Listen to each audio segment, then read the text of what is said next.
आमदार रणजितसिंह मोहिते पाटील, धैर्यशील मोहिते पाटील आणि आमदार उत्तमराव जानकर यांच्या कणखर नेतृत्वाखाली माळशिरस तालुका हा एकवटतोय असं चित्र सध्या माळशिरस तालुक्यात निर्माण झालेलं दिसत आहे।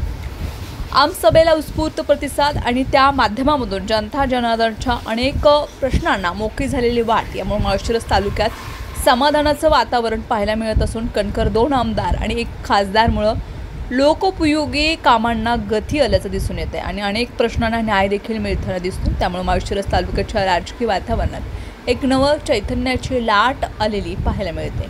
विधान परिषद, विधानसभा आणि लोकसभा या तिन्ही पवित्र मंदिरात माळशिरस तालुक्यातील प्रतिनिधी असल्यानं अनेक प्रश्नांचा निपटारा हा सहजरित्या होताना दिसतोय।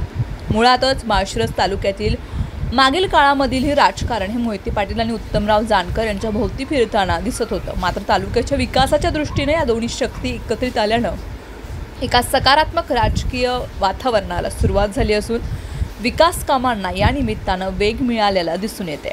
मोहिते पाटील आणि जानकर यांचं जुळेल का असा प्रश्न अनेकांना पडला होता। मात्र त्यांची ट्युनिंग आता इतकी जबरदस्त झाली की यामुळे तालुक्यामधील अनेक प्रश्न चुटकीसरशी सुटताना दिसत आहेत। तालुक्याला एका उंचीवर येण्याच्या दिशेने तिन्ही नेते प्लॅनिंग करताना दिसून येत आहेत। भविष्यात अनेक प्रश्नांचा निपटारा तर झालेलाच दिसेल, पण तालुक्याला एक वेगळंच आदर्शवादी वैभव प्राप्त झालेलेही दिसेल यात शंका वाटत नाही।